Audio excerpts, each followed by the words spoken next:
power. People power will be started until we are.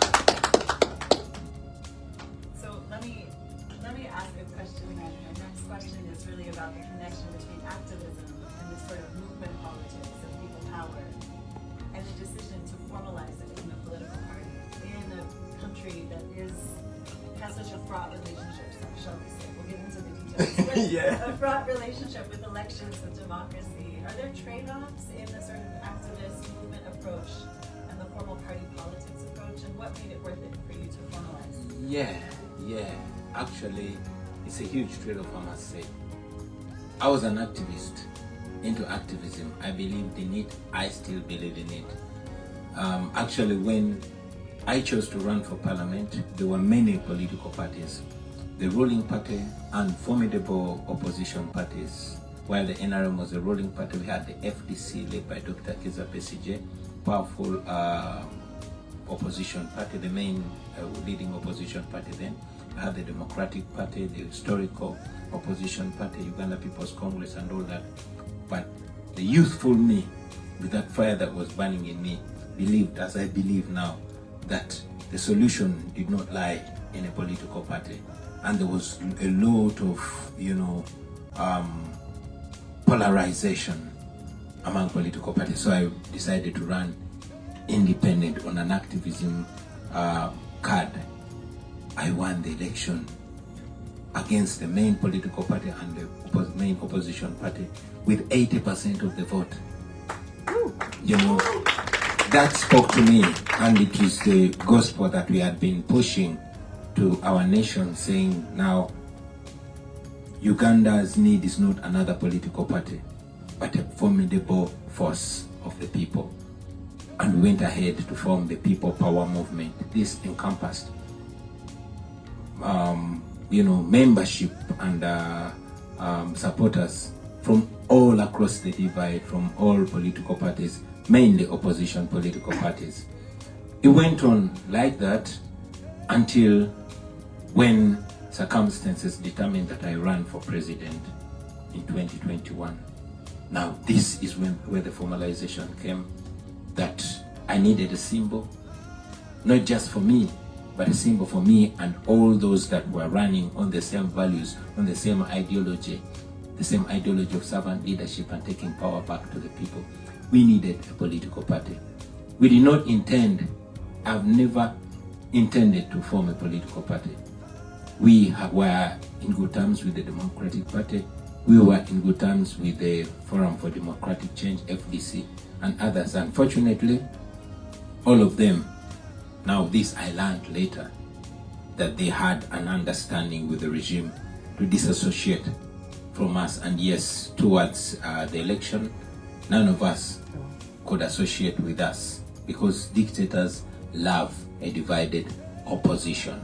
And I'm saying opposition with quotes, because some opposition, most of them are not intending or are not targeting removal of the regime, but just to up their status within the regime. So we very cunningly and creatively co-opted an unknown political party.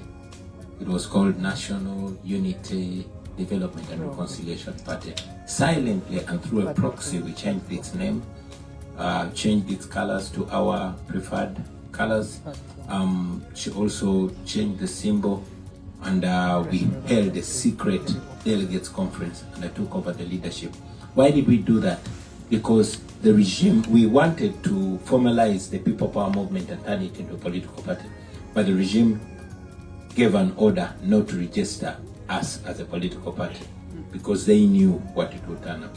Anyway, fast forward, we took over this new political party, and in a shocking revelation, we held a press conference and said, ladies and gentlemen, now we have a new political party, and we held a secret delegates conference, and here I am. I'm the president of that party, and the nation went into a frenzy. Now this was just a month and a half towards the main election.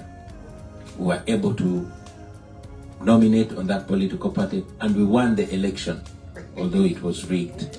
We got many more members of parliament, and we suddenly became the leading opposition political party. Yeah.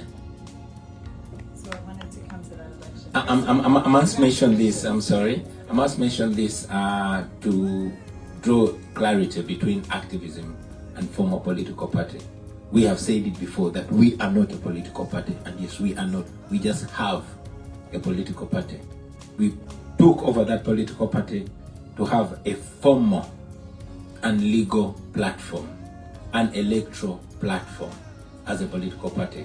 But to solve our problem, we are the People Power movement, not the National Unity Platform. We just have a political party, but we are a movement. I don't know if I make it more clear. Yes, no, I understand. I mean, I think also what you just demonstrated, it's almost like show, don't tell, the link between theater, which is the like reveal of who we are, the colors, the flag, the icon of the party, and the law, which is you have to find a path. It has to be something that's not obvious because there was an attempt to deny you the right to register.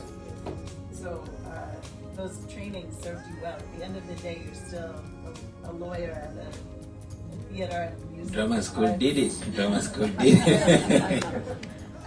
So I wanted to dig into the election a little bit because we have many sort of politically minded people in the room. I hope all of you will actually contest power, do the hard thing. You can ask our guests today what it's like. But in January of this year, President Yoweri Museveni was declared the winner of the presidential elections, marking his 40th year in office. There were widespread allegations of human rights abuses, fraud, heard about the abuse and torture that you and your family have experienced, and for that, we're so sorry. You were declared officially the runner-up. Can you walk us through what the experience is like contesting elections that you know are not free and fair, and what was gained in spite of that? Yeah, it's a long story. I wish I could, in just half a minute, take us back to 2021 because that was the first time I ran for president. I was aware of General Museveni. I was aware of how captured all institutions are, including the police and the military, the parliament, everything. And indeed, in Uganda, like some other places in Africa, running or contesting against General Museveni is contesting against the Uganda People's Defense Forces, the Uganda Police, the Bank of Uganda, every institution of state. You can see this. Just yesterday, his son, General Muhoozi, who is the Chief of Defense Forces, had his birthday, and all soldiers were ordered to put on his t-shirt and go running. This included some ministers, some generals, and he's always on Twitter,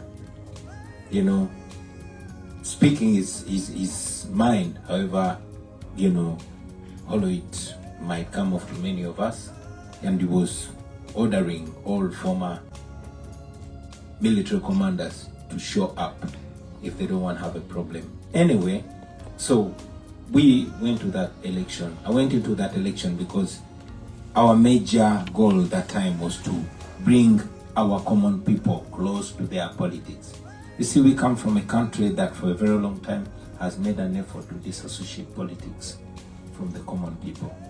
And the common people are the masses, to the extent that they didn't know, neither did they care about how they are governed. But in 2021, we were able to awaken